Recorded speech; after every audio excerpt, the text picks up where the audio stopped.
இயேசுவில் அன்பார்ந்தவர்களே,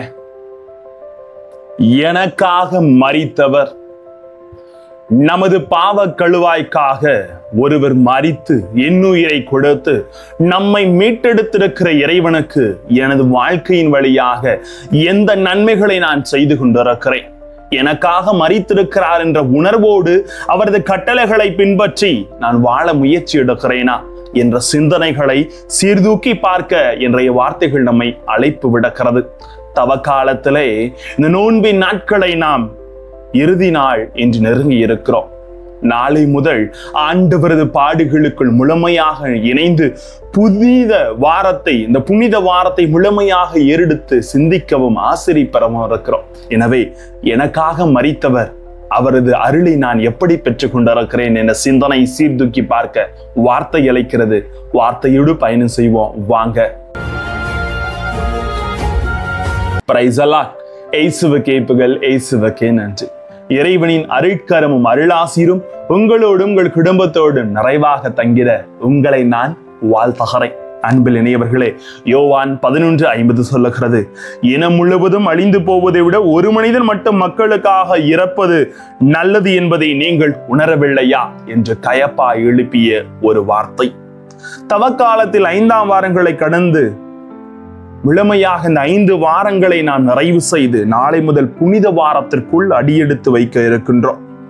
இறுதி கட்ட திருவழிபாடு இயேசுவின் மரணத்தை பற்றிய சில உண்மைகளை நாம் உணர்ந்து கொள்ள நம்மை அழைக்கிறது. இயேசு லாசரை உயிர்ப்பித்தார். லாசர் உயிர் பெற்றதை தொடர்ந்து இயேசுவின் பெயர் மக்கள் மத்தியில் பிரபலமாக இருந்தது. பலரும் அவரை அறிந்து அவரில் விசுவாசம் கொண்டனர். பலரும் அவரை தேடி வந்து கண்டு முழுமையாக ஆசிரியை பெற்று இல்லம் திரும்பினார்கள்.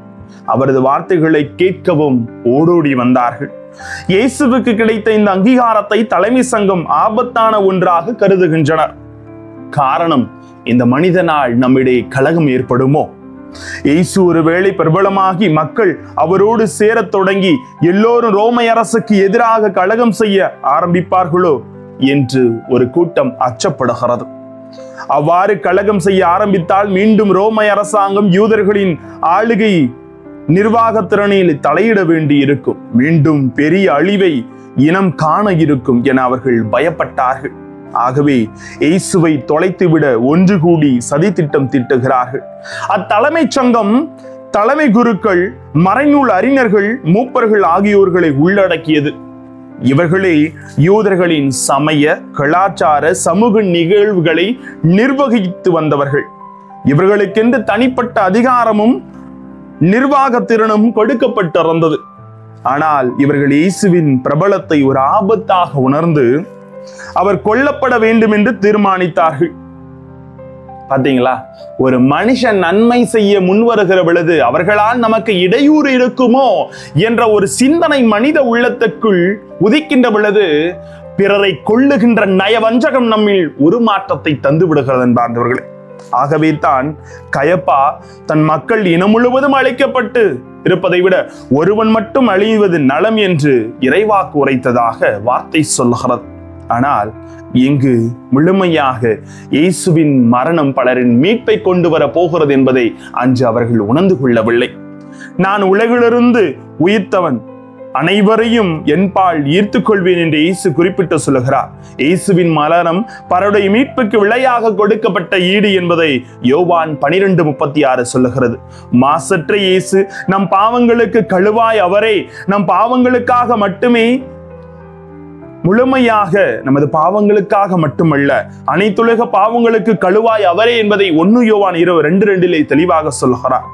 இயேசுவின் மரணம் மக்களுக்கு கொடுக்கப்பட்ட ஈடு, நம் பாவங்களை போக்க கொடுக்கப்பட்ட ஈடு என்பதை நற்செய்திகள் சுட்டிக்காட்டுகின்றன. அத்தோடு கூட இயேசுவின் மரணம் ஏதோ யூத மக்களுக்கு மட்டும் கொடுக்கப்பட்ட ஒரு ஈடு அல்ல, மாறாக அனைத்துலகத்திற்கும் அவர் பாடுபட்டார் என்பதை நற்செய்தி வலியுறுத்தி காட்டுகிறது.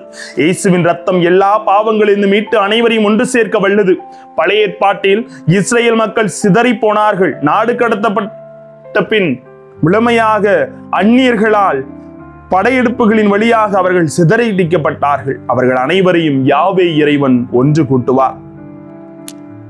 ஒன்று சேர்ப்பார். மீண்டும் அமைதியிலும் நலனிலும் அவர்கள் நிலைவு பெறுகிறார் என்ற எசேக்கியேல் இறைவாக்கினர் சொல்லுவது போல இயேசு தன்னுடைய இரத்தத்தால் அனைவரையும் மீட்டு ஒன்று சேர்க்க உன்னத பணியை செய்து முடிப்பதாக யோவான் வலியுறுத்துகிறார்.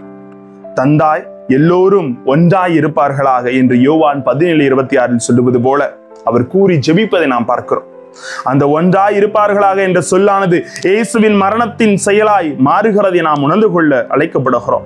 இயேசுவின் மரணம் 3 செயல்களை நமக்கு நினைவுபடுத்துகிறது. ஒன்று, நம் பாவங்களை நம்மிடமிருந்து அகற்றி நம்மை மீட்டுக் கொண்டது. இரண்டாவது, இறைவனின் பிள்ளைகளாகி எல்லோரும் ஒன்றாய் ஒரே குடும்பமாய் ஒன்று சேர்க்கப்பட்டு இருக்கிற நிலையை அது உருவாக்கி தந்திருக்கிறது. இந்த இயேசுவின் மரணம் என்னில் செயல்மிக்க ஒன்றாய், வீரியமிக்க ஒன்றாய், அவரின் மரணத்தின் வலிமையை நான் உணர்ந்து கொள்ள வேண்டும். எனக்காய் ரத்தம் சிந்திய இயேசுவுக்காய் நான் வாழ முயற்சி எடுக்க வேண்டும். எனக்காக தாங்க அவர் பாடுபட்டார், எனக்காகத்தான் கசையடிப்பட்டார், எனக்காகத்தான் ரத்தம் சிந்தினார் என்ற உள்ளுணர்வு நமக்கு வேண்டும். இயேசு எனக்காக மரித்தார் என்ற உணர்வு என்னிடம் இருப்பதை நான் அறிந்து கொள்ளுகிறேனா? சற்று சிந்தித்து பாருங்கள். என் மீட்பரின் ஈடாக அவரின் தியாக வாழ்வு என் வாழ்வை முழுமையாக மாற்றுகிற செயலாக இருக்க வேண்டும். பிரதிபலித்து என் மீட்பரை நான் பிறருக்கு எடுத்து சொல்லுகிற மனிதனாக உருவாக வேண்டும் என்ற உணர்வு இருக்கிறதா? திருப்பாடல் 23 சொல்லுவது போல, சாவின் இருசூர் பள்ளத்தாக்கில் நான் நடக்க நேர்ந்தாலும் நீர் என்னிடம் இருப்பதால் எத்தீங்கிற்கும் அஞ்சிடேன். உம் கோளும் நெடுங்கலியும் என்னை தேற்றும். உண்மையாகவே என் வாழ்நாள் எல்லாம் உம் அருள் நலமும் பேரின்பையும் என்னை புடை சூழ்ந்து வரும். நானும் ஆண்டவரின் இல்லத்தில் நெடுநாள் வாழ்ந்திருப்பேன் என்று அவர் அழகாக சொல்லுவதை பார்க்கிறோம்.